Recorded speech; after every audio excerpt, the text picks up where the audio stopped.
हाल ही में Paytm postpaid को लेकर मुझसे बहुत सारे लोगों ने बहुत सारे सवाल किया कि सर पेटीएम पोस्टपेड में बहुत सारे इश्यूज आ रहे हैं, पेटीएम पोस्ट के लिए अप्लाई कैसे करना है और पेटीएम पोस्टपेड के बेनिफिट्स क्या क्या होते हैं। हर एक चीज के बारे में मुझसे बहुत सारे लोगों ने सवाल किया था, बहुत सारे डाउट्स हैं। आज के इस वीडियो में मैं पेटीएम पोस्टपेड को लेकर हर एक डाउट को क्लियर करने वाला हूँ और हर एक बेसिक्स को क्लियर करने वाला हूँ। तो अगर आप पेटीएम पोस्टपेड का इस्तेमाल करना चाहते हैं या पेटीएम पोस्टपेड को ऑलरेडी इस्तेमाल करते हैं तो आज की जो वीडियो है ये आपके लिए बहुत ज्यादा इंपॉर्टेंट होने वाली है। तो आज के इस वीडियो में आगे बढ़ने से पहले अगर आप इस चैनल पर नए हो, सबसे पहले इस वीडियो को लाइक करो और इस चैनल को सब्सक्राइब करो, क्योंकि stock market, investment, personal finance से जुड़ी बहुत सारी चीजें मैं आपके साथ शेयर करता हूं। तो इस चैनल को सब्सक्राइब तो कर सकते हो यार, फ्री ऑफ कॉस्ट है, पैसे नहीं लगने वाले हैं। तो जानना है पेटीएम पोस्टपेड के बारे में, तो शुरू करते हैं आज की वीडियो को और जानते हैं पेटीएम पोस्टपेड के बारे में। पेटीएम पोस्टपेड एक बाय नाउ पे लेटर की सर्विसेज हैं जो पेटीएम प्रोवाइड करता है अपने कस्टमर्स को, और इस सर्विसेज को प्रोवाइड करने के लिए पेटीएम पोस्टपेड ने दो एंटिटीज के साथ टाइप किया है। सबसे पहला है आदित्य बिरला फाइनेंसिंग लिमिटेड और सेकंड कंपनी का नाम है Fullerton India credit company limited. Paytm postpaid का बिल हर महीने 1 तारीख को जनरेट होता है और आपको पेमेंट करने के लिए 7 डेज का टाइम दिया जाता है। मतलब आपको 7th ऑफ एवरी मंथ आपको आपके बिल का पेमेंट करना है। लेकिन जब ये बिल जनरेट होता है तो यहाँ पर बहुत सारे लोगों को कन्वीनियंस फी लगती है। इस कन्वीनियंस फी के बारे में मैं आपको वीडियो में आगे बताऊंगा।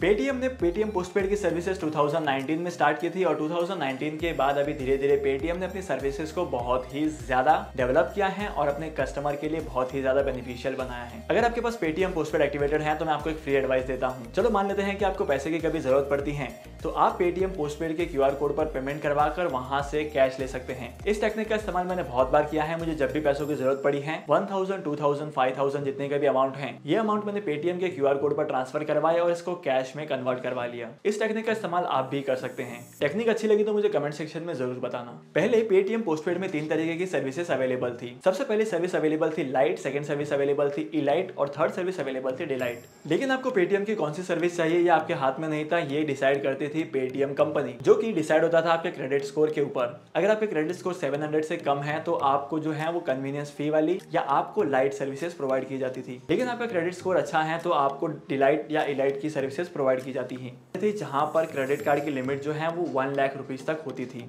लेकिन ना साल 2022 तक पेटीएम पोस्टपेड ने अपनी इन सर्विसेज को बहुत ही ज्यादा एनहांस कर दिया है और कुछ चेंजेस किए हैं। पहले 3 सर्विसेज अवेलेबल करवाई जाती थी, अब पेटीएम पोस्टपेड ने सिर्फ 2 ही सर्विसेज अवेलेबल की हैं, जिसमें से सबसे पहली है लाइट। यहाँ पर पहले जैसे ही लोगों को लिमिट मिलती है और पहले जैसे ही लोगों पर टैक्स लगाए जाते हैं, पहले जितनी ही कन्वीनियंस फी लगती है। लेकिन पेटीएम पोस्टपेड का जो लाइट वाला फीचर है, यहाँ पर आपको सिर्फ 60,000 तक की लिमिट मिलती है, जो कि पहले 1 लाख रुपए तक की मिलती थी। देखो पेटीएम पोस्टपेड जो है वो बाय नाउ पे लेटर की सर्विसेज को प्रोवाइड करवाता है, वो भी थर्ड पार्टी के बेसिस पर। तो यहाँ पर पेटीएम पोस्टपेड के थ्रू कस्टमर्स को ज्यादा लिमिट मिलेगी, तो बहुत सारे कस्टमर पेटीएम पोस्टपेड का इस्तेमाल करके बहुत ज्यादा खर्चे करेंगे, क्योंकि हाल ही में हम लोगों ने देखा है कि बाय नाउ पे लेटर की सर्विसेज और क्रेडिट कार्ड का इस्तेमाल करके लोगों ने बहुत ही ज्यादा स्पेंडिंग की है, जो कि ऑल टाइम हाई पर है। तो इन्हीं सारी चीजों को अवॉइड करने के लिए पेटीएम पोस्टपेड ने इन सारी लिमिट्स को कम कर दिया है। और जब पेटीएम पोस्टपेड का बिल जनरेट होता है तो बहुत सारे लोगों ने ऑब्जर्व किया होगा कि 1 to 4% के बीच का कन्वीनियंस फी लगता है। अगर हम लोग पेटीएम की वेबसाइट पर चेक करेंगे तो यहाँ पर पेटीएम के वेबसाइट और एप्लीकेशन पर साफ साफ लिखा है कि पेटीएम किसी भी तरीके की ज्वाइनिंग फीस नहीं लेता है। लेकिन पेटीएम पोस्टपेड जिस बैंक के साथ मिलकर आपको ये सर्विस प्रोवाइड करता है, वो बैंक आपसे मंथली कन्वीनियंस फी चार्ज करता है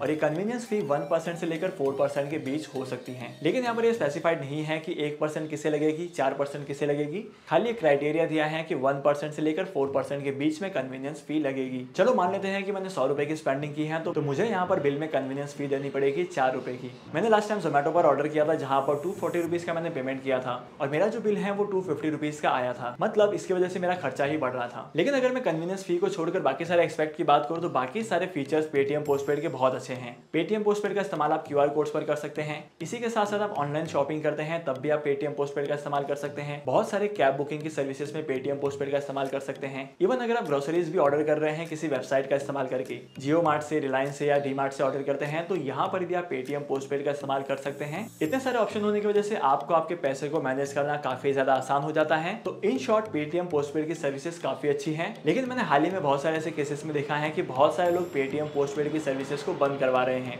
इसके पीछे का रीजन है कन्वीनियंस फीस, क्योंकि जितनी ज्यादा आपके ट्रांजैक्शन होंगे, जितनी ज्यादा पेटीएम पोस्टपेड का इस्तेमाल करेंगे, उतना ज्यादा ही आपकी कन्वीनियंस फी इंक्रीज होते जाएगी। तो इन शॉर्ट आपको क्या करना है कि आपको सबसे पहले पेटीएम पोस्टपेड के लिए अप्लाई करना है, उसके बाद आपको कम से कम अमाउंट का इस्तेमाल करना है और इसके बाद आने वाले मंथ के बिल में आपको ये देखना है कि आने वाले बिल में आपको कन्वीनियंस फी लगी है या नहीं लगी है। अगर आपको कन्वीनियंस फी नहीं पे करनी पड़ती है तो आप इस लिमिट का इस्तेमाल कर सकते हैं, और अगर आपको कन्वीनियंस फी लगती है और आपको लगता है कि कन्वीनियंस फी की वजह से आपका बहुत ज्यादा खर्चा बढ़ जाता है तो आप पेटीएम पोस्टपेड की लिमिट को डीएक्टिवेट करवा सकते हो।